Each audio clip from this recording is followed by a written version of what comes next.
모든 것이 무너져 내리는 것만 같을 때가 있습니다. 마치 하나님께서 우리를 잊으신 것만 같고 기도하는 목소리마저 하늘에 닿지 않는 것처럼 느껴질 때가 있습니다. 그러나 주님은 우리가 겪는 이 깊은 고통과 절망의 순간들을 통해 더 큰 축복을 예비하고 계십니다. 하나님의 축복 직전에 찾아오는 고통과 힘든 시간에는 놀라운 하나님의 섭리가 숨어 있습니다. 첫 번째로 우리는 고통을 통해 하나님의 더 깊은 사랑을 경험하게 됩니다.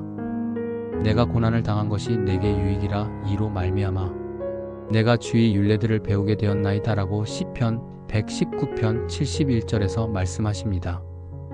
우리가 평안할 때는 느끼지 못했던 하나님의 세밀한 돌보심과 인도하심을 고난 중에서야 비로소 깊이 깨닫게 됩니다. 주님은 우리의 눈물 한 방울까지도 소중히 여기시며 우리가 홀로 싸우는 것이 아님을 알려주십니다. 마치 어머니가 아픈 자녀를 더욱 세심하게 돌보듯이 하나님께서도 고통받는 우리를 더욱 가까이에서 지켜보시고 계십니다. 이러한 경험은 우리로 하여금 하나님께 더욱 가까이 나아가게 하며 그분의 무한한 사랑 안에서 참된 평안을 누리게 하십니다. 고통 가운데서도 변함없이 우리와 함께 하시는 하나님의 현존을 느낄 때 우리는 세상 그 어떤 것도 우리에게서 빼앗아갈 수 없는 영원한 사랑을 발견하게 됩니다. 두 번째로 고통은 우리 안에 있는 불필요한 것들을 정화시키는 과정입니다. 너희를 단련하려고 오는 불시험을 이상한 일 당하는 것 같이 이상히 여기지 말고라고 베드로전서 4장 12절에서 말씀하십니다. 마치 금이 불 속에서 정련되어 더욱 순수해지듯이 우리도 고난의 시간을 통해 세상적인 욕심과 교만, 두려움 등이 사라지고 하나님만을 의지하는 순수한 마음을 갖게 됩니다. 이 과정은 비록 고통스럽지만 우리를 더욱 성숙한 신앙인으로 빚어가시는 하나님의 사랑의 손길입니다. 우리가 의지했던 세상의 것들이 하나둘 사라져갈 때 오직 하나님만이 변하지 않는 반석이심을 깨닫게 됩니다. 이러한 정화의 과정을 통해 우리는 더 큰 축복을 담을 수 있는 깨끗한 그릇이 되어갑니다. 마음이 정화될수록 하나님의 음성을 더욱 선명하게 들을 수 있고 그분의 뜻을 더욱 명확하게 분별할 수 있게 됩니다. 세 번째로 우리는 절망의 끝에서 하나님의 전능하심을 목격하게 됩니다. 사람으로는 할 수 없으나 하나님으로는 그렇지 아니하니 하나님으로서는 모든 것이 가능하니라고 마가복음 10장 27절에서 말씀하십니다. 우리의 모든 방법이 막혔을 때, 더 이상 소망이 보이지 않을 때 바로 그 순간에 하나님의 놀라운 역사하심이 시작됩니다. 주님은 우리가 스스로의 힘으로는 도저히 해결할 수 없는 상황을 허락하시고 그 가운데서 오직 하나님만이 하실 수 있는 기적을 베푸십니다. 이를 통해 우리는 하나님의 전능하심과 신실하심을 더욱 깊이 체험하게 됩니다. 마치 홍해 앞에서 절망하던 이스라엘 백성들이 하나님의 기적을 통해 구원받은 것처럼 우리도 막다른 길에서 하나님의 놀라운 길을 발견하게 됩니다. 이러한 경험은 평생에 걸쳐 우리의 믿음을 지탱해주는 확실한 증거가 되어줍니다. 앞으로 어떤 어려움이 와도 우리는 하나님의 전능하심을 기억하며 담대할 수 있습니다. 네 번째로 고난은 우리로 하여금 진정한 겸손을 배우게 합니다. 겸손한 자를 구원으로 장식하시며라고 시편 149편 4절에서 말씀하십니다. 우리가 모든 것을 잃고 무너진 자리에서야 비로소 우리 자신의 연약함과 하나님의 은혜가 얼마나 절대적으로 필요한지를 깨닫게 됩니다. 이러한 겸손은 하나님께서 더 큰 축복을 부어주시기 위한 그릇을 준비하는 과정입니다. 교만한 마음으로는 담을 수 없는 하나님의 풍성한 은혜를 겸손한 마음으로 온전히 받아들일 수 있게 하십니다. 겸손을 통해 우리는 다른 사람들의 고통에도 더욱 민감해지고 그들을 진정으로 이해하고 섬길 수 있는 마음을 갖게 됩니다. 또한 겸손한 자에게는 하나님의 지혜가 임하여 앞으로 받게 될 축복을 올바르게 사용할 수 있는 분별력을 주십니다. 겸손은 단순히 자신을 낮추는 것이 아니라 하나님을 높이고 그분의 뜻에 온전히 순복하는 아름다운 자세입니다. 다섯 번째로 우리는 고통을 통해 다른 이들을 위로할 수 있는 능력을 얻게 됩니다. 모든 위로의 하나님이 우리의 모든 환난 중에서 우리를 위로하사 우리로 하여금 하나님께 받는 위로로서 모든 환난 중에 있는 자들을 능히 위로하게 하시는도다라고 고린도후서 1장 3절에서 4절에서 말씀하십니다. 우리가 겪은 아픔과 슬픔은 결코 헛되지 않습니다. 그 경험들이 같은 고통을 겪고 있는 다른 이들에게 진정한 위로와 희망이 되어줍니다. 하나님께서는 우리의 상처를 통해 다른 이들의 상처를 치유하시는 놀라운 일을 행하십니다. 고통을 겪어보지 않은 사람의 위로는 공허할 수 있지만 같은 아픔을 경험한 사람의 위로는 마음 깊은 곳까지 전해집니다. 우리의 눈물이 다른 이의 눈물을 닦아주는 수건이 되고, 우리의 절망에서 건져진 소망이 다른 이에게 새로운 희망이 되어줍니다. 이렇게 우리는 하나님의 사랑을 전하는 통로가 되어가며, 이것이야말로 고통이 변화시킨 가장 아름다운 모습입니다. 여섯 번째로, 고난의 시간은 우리의 믿음을 더욱 견고하게 만들어줍니다. 시험을 참는 자는 복이 있나니 이는 시련을 견디어낸 자가 주께서 자기를 사랑하는 자들에게 약속하신 생명의 면류관을 얻을 것이기 때문이라고 야고보서 1장 12절에서 말씀하십니다. 어둠 속에서도 하나님을 신뢰하고 의지했던 우리의 믿음은 시험을 통과한 후 다이아몬드처럼 단단하고 빛나게 됩니다. 이러한 견고한 믿음은 앞으로 어떤 시련이 와도 흔들리지 않는 우리의 영적 기초가 되어줍니다. 고난을 통과하며 단련된 믿음은 이론적인 믿음이 아닌 실제적이고 체험적인 믿음이 됩니다. 우리는 하나님의 신실하심을 직접 경험했기 때문에 더 이상 의심하지 않게 됩니다. 이러한 확신의 참 믿음은 다른 사람들에게도 큰 감동과 영향을 주게 되어 복음을 전하는 강력한 도구가 되어줍니다. 또한 견고한 믿음은 우리로 하여금 더 큰 하나님의 일에 쓰임받을 수 있게 준비시켜줍니다. 일곱 번째로, 우리는 고통 가운데서 하나님의 완벽한 타이밍을 배우게 됩니다. 범사의 기한이 있고 천하만사가 닷때가 있나니라고 전도서 3장 1절에서 말씀하십니다. 우리가 원하는 때와 하나님의 때는 다를 수 있습니다. 그러나 하나님의 때는 항상 가장 완벽하고 최선의 때입니다. 고난의 시간이 길게 느껴질지라도 그 시간들이 모두 하나님의 완벽한 계획 안에서 우리를 준비시키는 소중한 시간임을 믿어야 합니다. 주님은 우리가 온전히 준비되었을 때 가장 좋은 것으로 축복해 주십니다. 마치 농부가 때를 기다려 추수하듯이 하나님께서도 우리의 영적 성숙을 기다리시며 가장 적절한 때에 축복을 허락하십니다. 때로는 우리가 원하는 것보다 더 좋은 것을 주시기 위해 기다리게 하시기도 합니다. 또한 우리 주변의 상황과 환경이 모두 준비될 때까지 인내하게 하시기도 합니다. 하나님의 완벽한 타이밍을 신뢰할 때 우리는 조급함과 불안함에서 벗어나 진정한 평안을 누릴 수 있습니다. 여덟 번째로, 고난 후에 오는 기쁨은 이전과는 비교할 수 없을 만큼 깊고 진실한 것이 됩니다. 저녁에는 울음이 있을지라도 아침에는 기쁨이 오리로다라고 시편 30편 5절에서 말씀하십니다. 깊은 슬픔을 경험해 본 사람만이 진정한 기쁨의 가치를 알 수 있듯이 고난을 통과한 후에 오는 하나님의 축복과 은혜는 우리 마음 깊은 곳까지 채워주는 완전한 만족을 가져다 줍니다.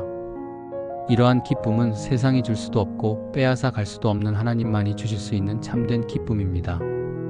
여러분도 이 영상에 아멘이나 각자의 기도 제목을 댓글로 남겨주시면 우리 모두가 함께 기도하며 서로를 위로하고 격려할 수 있을 것입니다.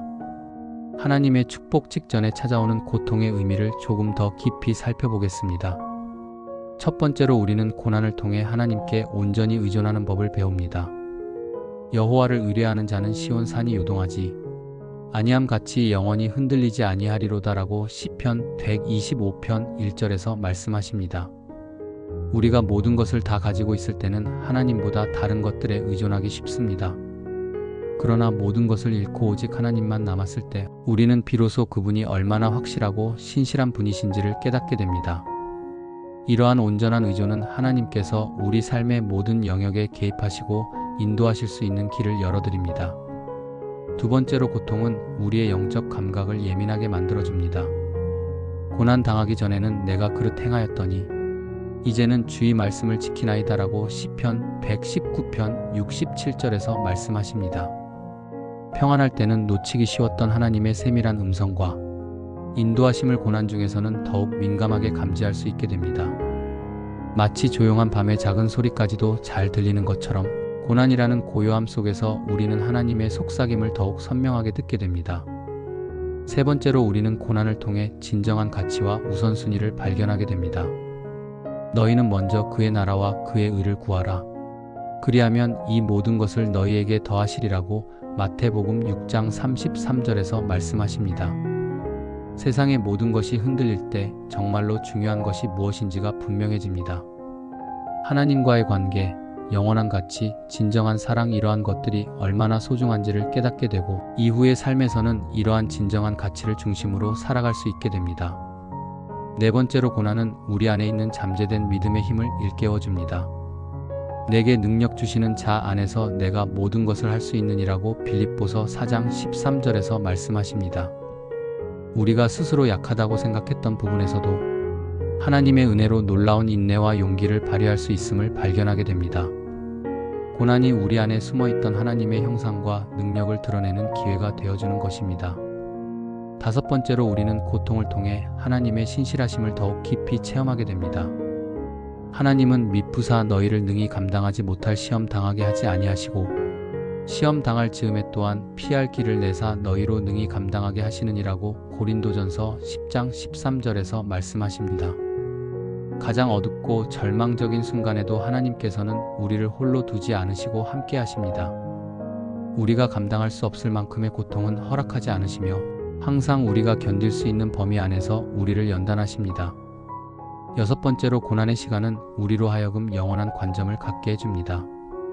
우리가 주목하는 것은 보이는 것이 아니요 보이지 않는 것이니 보이는 것은 잠깐이요 보이지 않는 것은 영원함이라고 고린도후서 4장 18절에서 말씀하십니다. 현재의 고통과 어려움이 아무리 크게 느껴져도 그것들은 영원한 하나님 나라의 영광에 비하면 잠깐의 것임을 깨닫게 됩니다. 이러한 영원한 관점은 현재의 어려움을 이겨낼 수 있는 힘과 소망을 제공해 줍니다. 일곱 번째로 우리는 고난을 통해 진정한 감사의 마음을 배우게 됩니다. 범사에 감사하라 이것이 그리스도 예수 안에서 너희를 향하신 하나님의 뜻이니라고 데살로니가전서 5장 18절에서 말씀하십니다. 모든 것을 잃었을 때 남아있는 작은 것들의 소중함을 알게 되고 당연하게 여겼던 일상의 축복들이 얼마나 큰 은혜였는지를 깨닫게 됩니다. 이러한 감사의 마음은 앞으로 받게 될 하나님의 축복을 더욱 깊이 누릴 수 있게 해주는 준비가 됩니다. 여덟 번째로 고난 후에는 다른 이들을 섬길 수 있는 더 큰 그릇이 됩니다.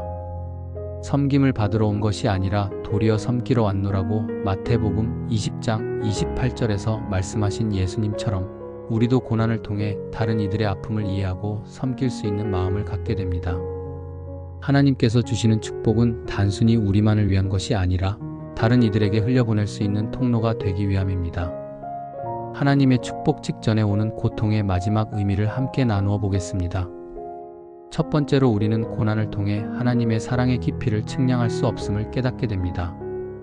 높음이나 깊음이나 다른 어떤 피조물이라도 우리를 우리 주 그리스도 예수 안에 있는 하나님의 사랑에서 끊을 수 없으리라고 로마서 8장 39절에서 말씀하십니다.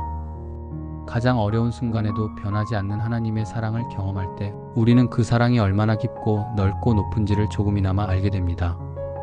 이러한 깨달음은 평생에 걸친 믿음의 기초가 되어줍니다. 두 번째로 고통은 우리로 하여금 하나님의 계획에 대한 절대적인 신뢰를 갖게 해줍니다. 여호와의 생각은 우리의 생각과 다르며 여호와의 길은 우리의 길과 다름이라고 이사야 55장 8절에서 말씀하십니다. 우리가 이해할 수 없는 상황들을 겪으면서도 결국에는 하나님의 선하신 계획이 드러나는 것을 보게 될 때 우리는 하나님의 지혜와 계획에 온전히 맡길 수 있는 믿음을 갖게 됩니다. 세 번째로 우리는 고난을 통해 기도의 능력과 중요성을 더욱 깊이 깨닫게 됩니다. 너희 중에 고난 당하는 자가 있느냐 그는 기도할 것이요 라고 야고보서 5장 13절에서 말씀하십니다. 고난의 시간에 드리는 기도는 평상시에 기도하는 다른 간절함과 진실함을 담고 있습니다. 이러한 기도의 경험은 우리의 영적 생활을 한 단계 높은 차원으로 끌어올려줍니다. 네 번째로 고난은 우리 안에 있는 하나님의 형상을 더욱 선명하게 드러내줍니다. 우리가 그의 죽으심과 합하여 세례를 받음으로 그와 함께 장사되었나니라고 로마서 6장 4절에서 말씀하십니다. 고난을 통해 우리의 옛 모습은 죽고 새로운 모습으로 거듭나게 됩니다. 이는 마치 애벌레가 번데기 과정을 거쳐 아름다운 나비로 변화되는 것과 같은 놀라운 변화입니다. 다섯 번째로 우리는 고통을 통해 하나님의 치유하시는 능력을 경험하게 됩니다. 그가 찔림은 우리의 허물 때문이요 그가 상함은 우리의 죄악 때문이라 그가 징계를 받음으로 우리는 평화를 누리고 그가 채찍에 맞음으로 우리는 나음을 받았도다라고 이사야 53장 5절에서 말씀하십니다. 우리의 상처와 아픔을 아시는 주님께서 완전한 치유와 회복을 허락해 주실 때 그 치유는 단순히 이전 상태로 돌아가는 것이 아니라 전보다 더 강하고 아름다운 모습이 됩니다. 여섯 번째로 고난의 시간은 우리로 하여금 하나님의 때를 기다리는 인내를 배우게 해줍니다. 여호와를 기다리는 자는 새 힘을 얻으리니 독수리가 날개치며 올라감 같을 것이요라고 이사야 40장 31절에서 말씀하십니다. 급하게 서두르지 않고 하나님의 완벽한 때를 기다릴 수 있는 인내는 매우 소중한 영적 자산입니다. 이러한 인내를 통해 우리는 더욱 성숙한 믿음의 사람이 되어갑니다. 일곱 번째로 우리는 고난을 통해 하나님 나라의 가치관을 더욱 확실하게 내재화하게 됩니다. 먼저 된 자로서 나중되고 나중된 자로서 먼저 될 자가 많으니라고 마태복음 20장 16절에서 말씀하십니다. 세상의 가치관과는 전혀 다른 하나님 나라의 가치관을 고난을 통해 더욱 깊이 이해하고 받아들이게 됩니다. 이는 앞으로 받게 될 축복을 올바르게 사용할 수 있는 지혜를 제공해 줍니다.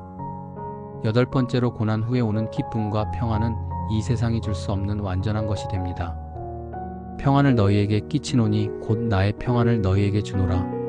내가 너희에게 주는 것은 세상이 주는 것과 같지 아니하니라고 요한복음 14장 27절에서 말씀하십니다. 고난을 통과한 후에 경험하게 되는 하나님의 평안과 기쁨은 어떤 상황에서도 흔들리지 않는 견고한 것입니다. 이러한 평안은 우리가 받게 될 하나님의 축복을 온전히 누릴 수 있게 해주는 마음의 준비가 되어줍니다. 사랑하는 여러분, 지금 여러분이 겪고 있는 고통과 어려움이 결코 헛되지 않습니다. 하나님께서는 여러분을 통해 놀라운 일을 계획하고 계시며 그 축복을 온전히 받을 수 있도록 지금 이 시간 여러분을 준비시키고 계십니다. 조금만 더 견디시고 기다려 주십시오. 주님의 완전한 축복이 곧 여러분에게 임할 것입니다.